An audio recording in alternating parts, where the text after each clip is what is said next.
والسلام على نبي المجتبى وأحمد المصطفى صلى الله تعالى عليه وعليه وصحبه وأزواجه وأهل بيته وأحفاده أجمعين دائما أبدا أبدا إلى يوم الدين. أما بعد فأعوذ بالله من الشيطان الرجيم. بسم الله الرحمن الرحيم.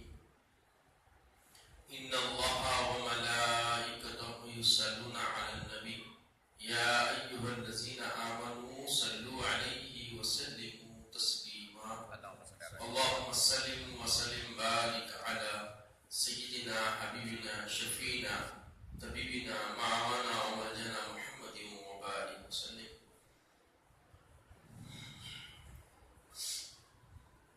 بزرگان دین، برادران اسلام، ہمارا عنوان تیمم کے مسائل پر چل رہا تھا اور آج ہم تیمم کن چیزوں سے ٹوٹ جاتا ہے اور تیمم کا طریقہ کیا ہے اس کو ہم اعادہ کرتے ہوئے انشاءاللہ آج ہم نجاست کے مسائل شروع کریں گے. عزیزوں اور بزرگوں، تیمم کا طریقہ بالکل آسان ہے. سب سے پہلے جیسا وضو کے لیے بسم اللہ پڑھنی ہے، ایسے ہی بسم اللہ الرحمن الرحیم پڑھ کر نیت یعنی ارادہ پکا ارادہ کر کے دونوں ہاتھوں کو ہتھیلیوں کو پورا کشادہ کر کے مٹی پہ مارنا ہے اور مٹی مارنے کے بعد میں ایسے دونوں ہاتھوں کو مارنا ہے. اسے یہ کیوں کرنا ہے بولے تو مٹی میں کنکرے وغیرہ بھی آتے جو چہرے کے لیے ملنے سے مضر نقصان پہنچنے کا اندیشہ ہے، تو ایسے الٹا مارنا ہے. یہ گوٹے کو بیٹھا رہا پش پہ مارنا ایسا، تو کیا ہوگا جو بھی کنکرے وغیرہ ہے چڑھ جاتے ہیں. اس کے بعد پورے چہرے کو اچھی طریقے سے ملنا، پورا اچھا ہر جگہ انگلی کو پہنچانا پورا ہوا تو داڑھی کا خلال بھی کرنا اور پھر دوسری مرتبہ ایسے ہی ہاتھ مارنا ہے. اس کے بعد جھڑا لینا ہے. اب یہ داہنا ہاتھ پہ سیدھے ہاتھ کی طرف ایسے 4 انگلیاں پورے سے ڈال کے پورا گھستے ہوئے ایسا پورا کونے تک لے آئے، کونے کو پورا ایسا کر لیں کر کے پھر واپس ہی میں ایسے دیکھیے ہے نا، یا گھوڑے کا گھیرا بنا کے ایسے ڈالیں. اس کے بعد پھر یہ ہاتھ رہتا استعمال نہیں ہوا، پھر یہ ہاتھ کو ایسے ہی پورا لے کے 4 انگلیوں کے ساتھ پورا جانا ہے، پورا پھرانا ہے. پھر پلٹ کے اس کو ایسا لے لیا، لاتے ہو واپس ایسا لانا. اس کے بعد لا کے انگلیوں کو ایسا کھلا لیا. اب تیمم آپ کا پورا ہو گیا. بس اتنے کام. ایک کیا ہے بسم اللہ پڑھنا، نیت کرنا، دونوں ہاتھ کو مارنا اور چہرے پہ ملنا اور ہاتھ کو موسنا. تیمم ہو گیا. اب اس کے بعد تیمم ٹوٹنے کا کیا ہے تو بولے جن چیزوں سے وضو ٹوٹتا ہے اور انہی سے کیا ہوتا ہے تیمم بھی ٹوٹ جاتا ہے. وضو کا تیمم بھی ٹوٹ جائے گا. اور جن چیزوں سے غسل کرنے کی حالت واجب ہوتی ہے، حالت بنتی ہے، اس کا تیمم جو غسل کے لیے کیے ہیں اس سے غسل کا تیمم بھی ٹوٹ جاتا ہے. یعنی نوافل سے وضو آ گئے تو وضو کا تیمم ٹوٹ گیا. غسل کے واجب ہونے کی شرائط پائی گئی تو غسل کا تیمم ٹوٹ جاتا. اب جن غسل کی وجہ سے تیمم کیا گیا تھا اس کا زائل ہو جانا، مثلا پانی کا مل جانا، پانی نہیں تھا تو تیمم کیے تھے پانی مل گیا، یا پھر اسی طرح اگر آپ جو ہے کوئی بیماری تھی، بزرگ تھا اور بیماری چلی گئی، بیماری کا بھی فوری دفاع ہو گئی. جیسے ہی بیماری چلی گئی آپ کا وضو بھی ٹوٹ جائے گا. تیمم کو فوری کیا کرتا ہے توڑ دیتا ہے. اب یہاں ایک اہم بات یہ ہے اگرچہ اس کے بعد بھی فوری دوسری بیماری شروع ہوئی، ایک بیماری گئی پھر دوسری بیماری ایسی لائی ہوئی اسی لمحے چند منٹوں میں، سیکنڈوں میں یا گھنٹوں میں کہ اس سے بھی پھر آپ وضو کریں، پانی میں ہاتھ ڈالیں تو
غسل کے حق میں باقی رہے گا. یعنی اتنی صورتیں بتا دے رہی. کیا کیا صورت ہوتا ہے؟ پہلی صورت کہ آپ وضو کرے ان کا پانی ملا، غسل نہیں کر سکتے آپ. تیمم آپ نے غسل کر کیا رکھا ہے تو آپ کا کرنا پڑے گا، وضو کر لینا پڑے گا پانی سے. اور اگر جو ہے دوسری صورت یہ کہ غسل کا آپ نے وضو کیا، تیمم کیا، مگر آپ کو پانی اتنا ملا کہ جس سے کیا کر سکتے خالی وضو کر سکتے، تو آپ وضو کر لینا پڑے گا. اب تا وقت کہ غسل کی واجب کرنے والی کوئی چیز نہ پائی جائے. یعنی آپ کا جو وضو کیا تیمم غسل کا تھا، آپ پانی ملا، پانی میسر میں تھا، غسل کے تو پانی نہیں ہے، وضو کے تو ملا، تو آپ کو وضو کر لینا ہے. تیمم جو ہے وہ قائم رہتے گئے، مزید وضو آپ کا برقرار رہے گا. اگر پھر نمازی سے غسل ہو جائے، یعنی غسل کو واجب کرنے والی کوئی صورت غائب ہو جائے، واجب ہو جائے، تو فوری کب کرنا، پھر غسل کرنے کا تیمم کرنا پڑے گا، وہ بھی ٹوٹ جائے گا. تاکہ یہ صورتیں جب تک نہیں پائی جائے گی اس وقت آپ کو نہ تیمم کی ضرورت ہے نہ غسل کی ضرورت ہے. اب اسلام نے اجازت دی ہے کہ جب تک پانی پر قدرت نہ ہو برابر تیمم کرتا رہے، چاہے جتنے دن گزر جائے، مہینوں گزر جائے، سال گزر جائے، تیمم مداومت کے ساتھ، پابندی کے ساتھ کرتا رہے. یہ خیال دل میں نہ لائے کہ تیمم سے اچھی طرح پاکی نہیں ہوتی، یہ وسوسہ شیطانی ہے. کیونکہ جس طرح آدمی وضو و غسل سے پاک و صاف ہو کر نماز وغیرہ ادا کرنے کے قابل ہو آتا ہے، اسی طرح تیمم سے بھی ہوتا ہے. یہ خدائے پاک عز و جل کی مزید ہم پر رحمت ہے اور اسی امت محمدیہ کے ساتھ خاص ہے. ہم ایک خاکساروں کے لیے خاک کو متحر قرار دیا. والحمدللہ علی ذالک. اب یہ بات ذہن میں رکھ لیں کہ یہ جو تیمم ہے صرف اس امت محمدیہ کو اللہ کی طرف سے خاص تحفہ ہے. سابقان امم کو ایسا تحفہ نصیب نہیں ہوا. تو یہ بات اچھی طرح امت مسئلہ سے آتے ہیں، یہ کتنی بات ہے نا بھئی، جو اب تک نہاتے دھوتے آیا تو یہ کیا خالی تیمم کرا ہے نا. تو ایسے وسوسے آنا شیطان کی طرف سے ہے. اور یاد رکھیں جتنے دن آپ کو حاجت ہے، بیماری کے عذر سے ہو یا مجبوریوں کی عذر سے ہو، حالات سے ہو. جیسے کہ آپ دیکھ رہے ہیں سیریا کی حالت خراب ہے، تھوڑی دیر کے واسطے خدا نخواستہ ایسے حالات میں ہم پھنس گئے، باہر نکلتے گولی مار دینے والے. کسی صورت میں کہیں گھس کے ہم جانتے ہیں تو کیا نماز معاف ہے نا، اسے تو اور اللہ ہوتا، اور اللہ کا ذکر دل سے ہوتا ہو تو دماغ دل سب اللہ بولتے تھے. جب نعرے پڑھتے جا کے تو وہاں پر بھی ہم کو کیا کرنا پڑے گا، تیمم کر کے رہنا پڑے گا، پاک رہنا پڑے گا. ویسے حالت میں کو پاک رہنا پڑے گا اور نمازیں پوری ادا کرنی پڑے گی، ذکر و اذکار میں رہنا پڑے گا، کیونکہ اللہ کی طرف سے امان اسی کی یاد میں نصیب ہوتی ہے. یہ تھے ہمارے تیمم کے مسائل جو مکمل ہو گئے. اب نجاست کے مسائل. نجاست کے دو قسمیں ہیں. ایک ہے نجاست حکمی، یعنی انسان کی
جیسا ہے، دوسری جس